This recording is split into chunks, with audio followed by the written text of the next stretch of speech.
Olá, meus amigos, tudo bem? Aqui quem fala com vocês é o professor Luiz César Martins Lopes.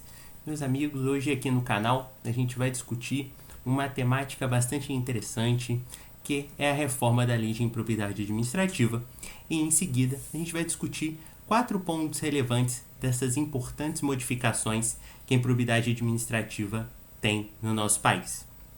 Bom, esse vídeo é um vídeo que tem a intenção de ser informativo, então eu peço que você se inscreva no canal, deixe seu comentário, compartilhe para o seu amigo que é operador do direito ou tem curiosidade sobre o tema. E a gente vai buscar fazer uma análise técnica, mas que ao mesmo tempo também mostre o impacto que essa lei tem na vida social. Maravilha? Então vamos lá. O primeiro grande ponto que a gente tem que destacar é uma questão bastante interessante com relação ao que foi, entre aspas, propagandeado da lei e com o que a lei tecnicamente faz. Eu falo isso em relação aos artigos 9, 10 e 11. A reforma da lei da improbidade administrativa, ela tem um intuito bastante claro de fazer com que as condutas que pudessem dar base a ações de improbidade ou a punição dos réus pudessem ser encaradas como um rol taxativo, ou seja, uma vez que aquelas condutas fossem observadas ou praticadas, ali então se iniciaria todo o desenrolo processual administrativo. A grande questão é que, por mais que fosse essa a intenção do legislador, sobretudo nos artigos 9 e 10, tecnicamente não é isso que a doutrina vem apurando. Na realidade, tanto o artigo 9 quanto o artigo 10 tem no final uma expressão escrita assim, notadamente, e aí ele começa o rol. Então, quando o legislador diz que aquelas condutas são, notadamente, as que darão base à persecução civil, no caso, a gente tem um paradoxo, porque eu nunca poderia colocar uma palavra que vai detalhar condutas se eu não desse um sentido final, ou seja, eu dissesse, a partir de agora são essas condutas, dois pontos. Quando eu digo notadamente, eu estou dando um caráter exemplificativo. E, evidentemente, com a inclusão, parece ter sido essa o objetivo final do legislador, é isso que ele passou para o ordenamento jurídico, ainda que não fosse essa a intenção original. Houve até uma propaganda do Senado com relação a dizendo que seria uma tipificação agora a partir das condutas e só ali que seria observado. Bom, com base nisso, não tem sido essa, portanto, a interpretação. O rol dos artigos 9 e 10 continuam a ser exemplificativos. O artigo 10A, como você pode observar na alteração da Lei 8429 de 92, ela foi suprimida. Então, o artigo 10A não existe mais no nosso ordenamento jurídico. É só você se relembrar, não custa nada, que o artigo 10A falava, sobretudo, sobre a concessão de benefício previdenciário, benefício tributário indevido para o ISS. E aí havia uma punição ao servidor público que praticasse essa conduta, foi, portanto, revogado. O artigo 11, que fala especificamente sobre os atos de improbidade administrativa que atentam contra os princípios da administração pública, esse, evidentemente, se manteve, foi objeto de alteração e um destaque que a gente pode dar ao artigo 11 foi que esse foi o artigo que, de fato, manteve ali, então, um rol taxativo de condutas, que não constitui ou não tem em seu corpo legislativo a expressão notadamente, ou seja, o caráter não é exemplificativo. A partir de agora, são só de fato condutas de improbidade administrativa que atentam contra os princípios da administração pública, aquelas estritamente publicadas no artigo 11. Então, não tem muita dúvida, o 9 e o 10 continuam sendo exemplificativos e o 11 aí sim, um rol taxativo. Lembrando que a questão das penas já havia sido objeto de deliberação do Supremo, com a suspensão de algumas, mas a partir de agora ficou consolidado com as alterações legislativas nesse mesmo sentido. Bom, para a gente vencendo aqui o nosso artigo 9º, a gente tem que discutir uma coisa que está lá no artigo 11, mas num parágrafo 5º. O parágrafo 5º foi objeto de uma alteração legislativa um pouco confusa.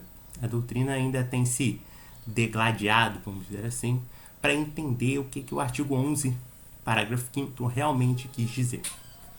O artigo 11, parágrafo 5º, impõe uma norma no sentido de dizer que precisa de dolo especial, ou precisaria de um dolo específico, para punir o agente público por ato de improbidade administrativa que fizesse uma indicação política de parente. Vamos dar uma lida nele? Diz assim: não se configurará improbidade a mera nomeação ou indicação política por parte dos detentores de mandatos eletivos, sendo necessária a ferição de dolo com a finalidade ilícita por parte do agente. Ficou um pouco confuso porque o que a doutrina vem debatendo? Eu precisaria de um dolo específico em que o agente nomeasse um parente para cometer ilícito. Ou seja, eu precisaria do dolo de indicar um parente para a administração pública. O que parece que o legislador quis dizer aqui é que eu precisaria de um dolo específico para cometer uma conduta ilícita e para conseguir esse resultado ilícito, eu nomearia um parente. É um pouco confuso porque o fato é que o 11, parágrafo 5º, ele não é preciso. Em matéria de direito público, a gente precisa de precisão, porque o direito administrativo dá as normas e mostra os caminhos que a administração pública quer para a sociedade. Então existe um texto muito interessante de um autor americano chamado Colin Diver, que fala justamente isso. As normas administrativas, para serem precisas, elas precisam de 3 elementos. Primeiro, transparência. O segundo, acessibilidade. E o terceiro, congruência. Essa norma, meus amigos, com certeza não é nada acessível, porque ela joga vários conceitos técnicos do direito e que ninguém, quando lê, consegue de fato entender o que ela quer. Então você vai punir o agente porque ele indicou um parente, mas ele precisa ter um dolo específico de indicar o parente? Então não ficou claro, mas a doutrina ainda trabalha com essa ideia de entender melhor o 11, parágrafo 5º. Em princípio, acho que a interpretação que poderia ficar mais clara é essa ideia de que o agente tem que indicar o parente, sabendo que essa nomeação não é positiva para a administração pública e que ele quer, de alguma forma, beneficiar-se ou beneficiar o parente com essa indicação. Acho que essa é a interpretação mais recomendável para esse momento, mas o STJ vai se debruçar sobre esse tema, a doutrina administrativista, sem dúvida nenhuma, vai se debruçar sobre esse tema.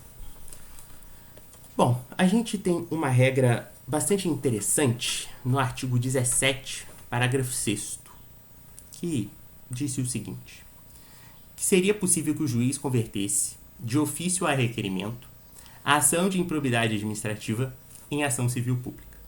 Aqui a gente sai um pouquinho do direito administrativo em si e começa a discutir um pouco de processo. Né? A gente começa a discutir um pouco de processo civil.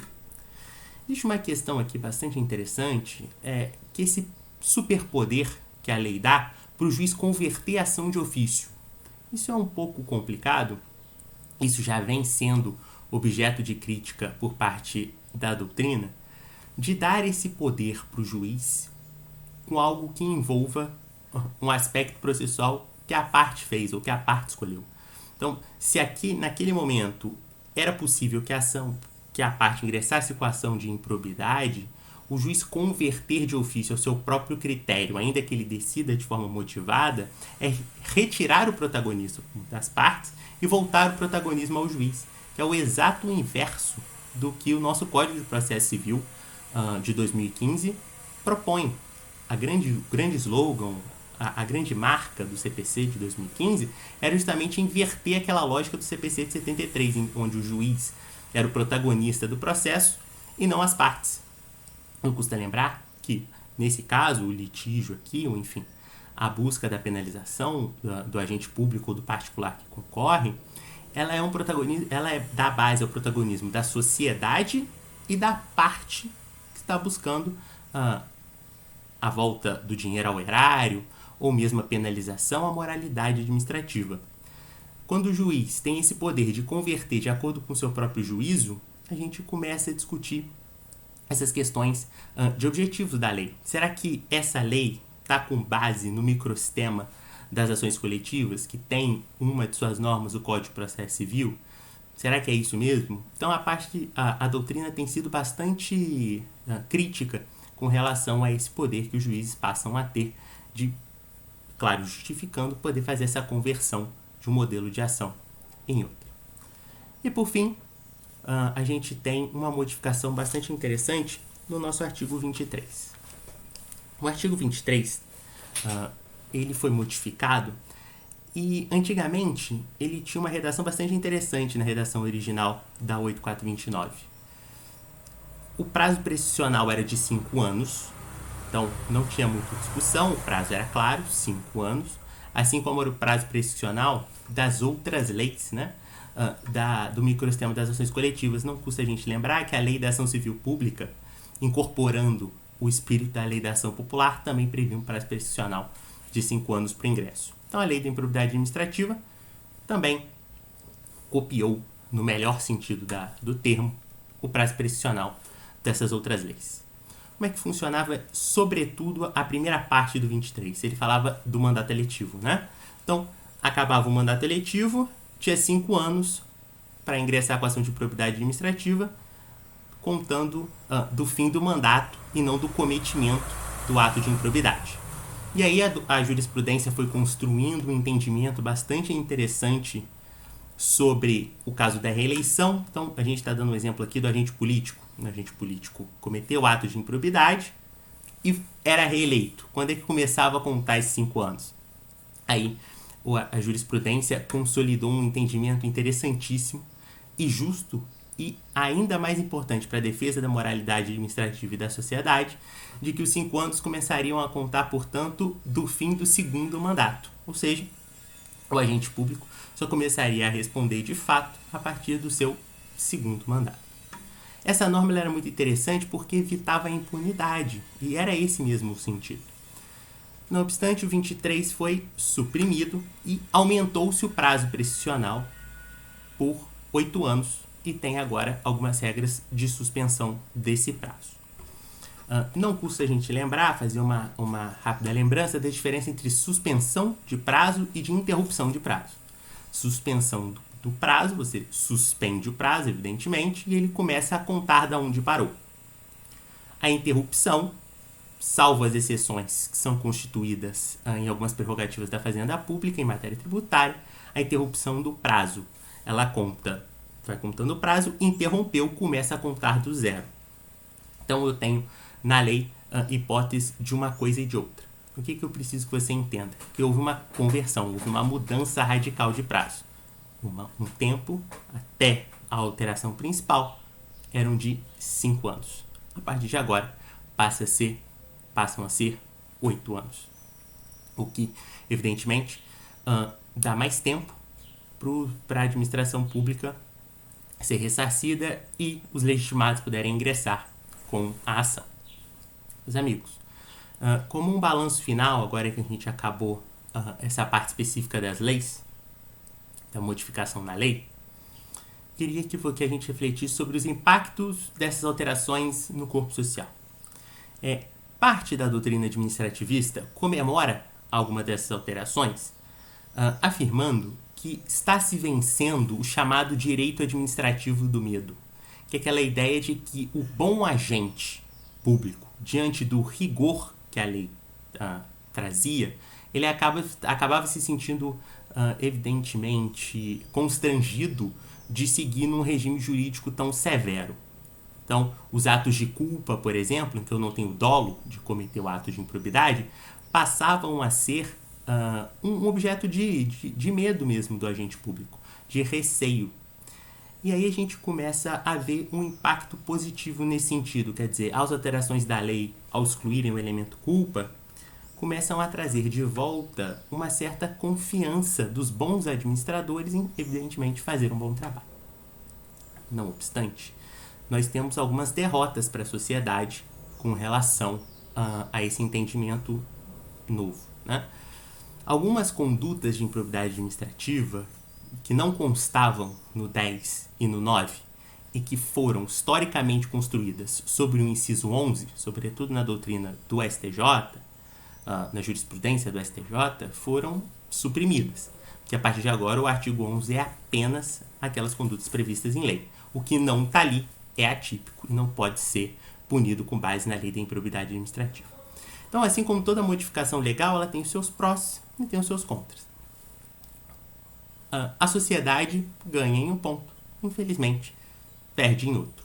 Então, faça o seu juízo próprio, se debruce sobre a lei tem inúmeros pontos. Pretendo gravar outros vídeos também falando sobre outras modificações, mas senti que esses seriam os principais.